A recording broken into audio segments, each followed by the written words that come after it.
cuando los difuntos no quieren llegar al cementerio. Hay pueblos en Centroamérica donde la gente no necesita ver para creer, porque hay cosas que se sienten. Hay caminos donde los perros no ladran. Hay casas donde el viento no entra. Y hay entierros que simplemente no quieren llegar al cementerio. Lo que voy a contar ocurrió en un cantón de El Salvador hace muchos años. Un lugar pequeño, rodeado de cerros, de caminos de tierra y de árboles viejos que parecen guardar secretos. Ahí vivía un señor muy callado.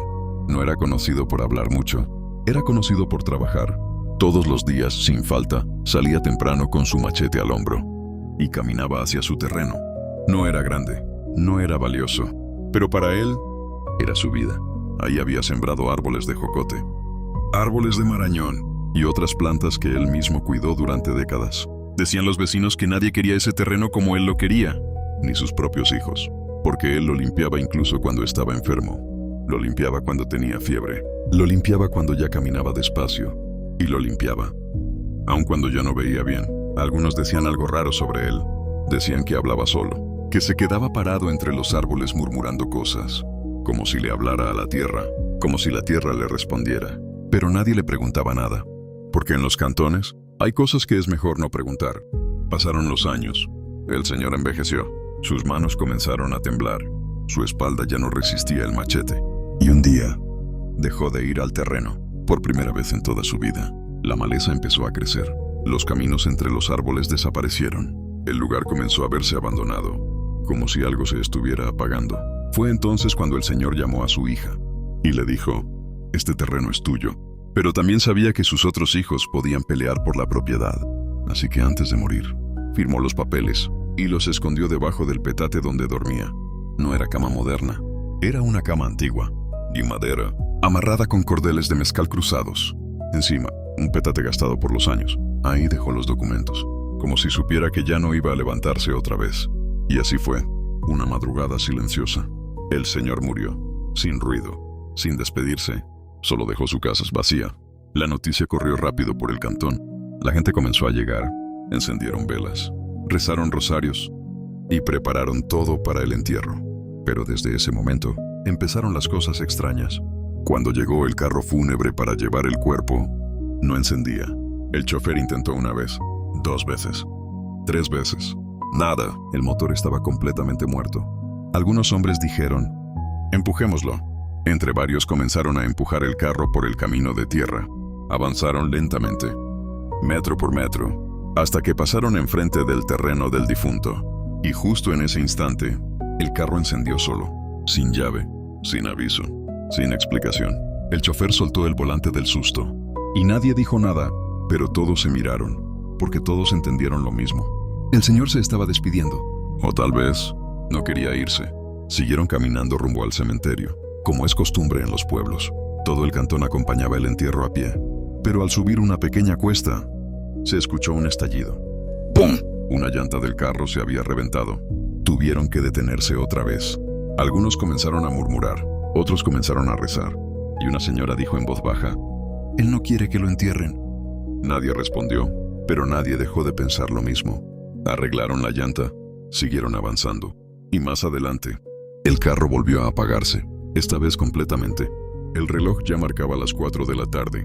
El entierro estaba programado para las 2. Habían salido desde las 9 de la mañana y todavía no llegaban.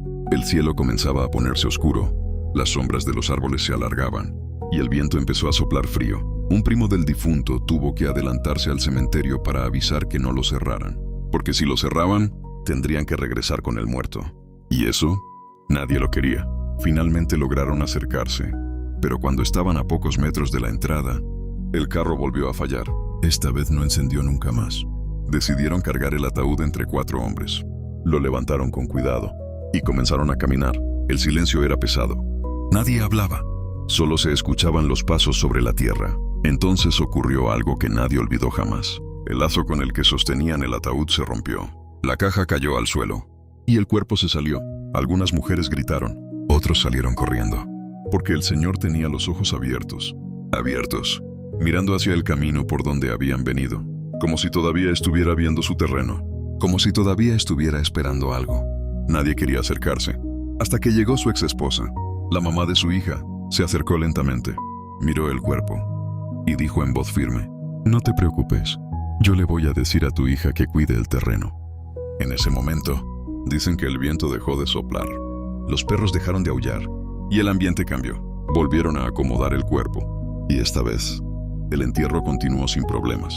Desde ese día, la hija empezó a limpiar el terreno, quitó la maleza, arregló los árboles, cuidó los jocotes, cuidó los marañones y nunca volvió a abandonarlo. Los vecinos dicen que desde entonces nadie volvió a ver cosas extrañas, pero también dicen algo más, que durante los días en que el terreno estuvo abandonado, algunas personas veían una sombra caminando entre los árboles al atardecer, una sombra con machete al hombro, caminando despacio, como si todavía estuviera trabajando, como si todavía no supiera que ya estaba muerto, porque hay difuntos que no se van cuando los entierran, se van cuando cumplen lo último que dejaron pendiente en la tierra. Y ahora dime tú, ¿has escuchado historias de difuntos que no querían llegar al cementerio? Cuéntamelo en los comentarios, porque estas historias pasan más seguido de lo que la gente cree. Historias como esta no solo pasan en El Salvador. Hace poco escuché algo parecido en un pueblo de México, donde también un difunto no podía llegar al cementerio porque el carro se descomponía una y otra vez. Tal vez hay personas que no están listas para irse. Tal vez hay cosas que dejan pendientes. Tal vez promesas, mandas o preocupaciones que los detienen. Y quién sabe, quizá hasta después de morir, siguen cuidando lo que más amaron en vida. Ahora cuéntame tú, ¿en tu pueblo también hay historias así? ¿Has escuchado de difuntos que no querían llegar al cementerio? Déjamelo en los comentarios, porque me gustaría leerte. Y si llegaste hasta aquí, gracias por ver este video. Gracias por tu like, gracias por compartir, y gracias por apoyar estas historias de nuestros pueblos. Nos vemos en el próximo relato.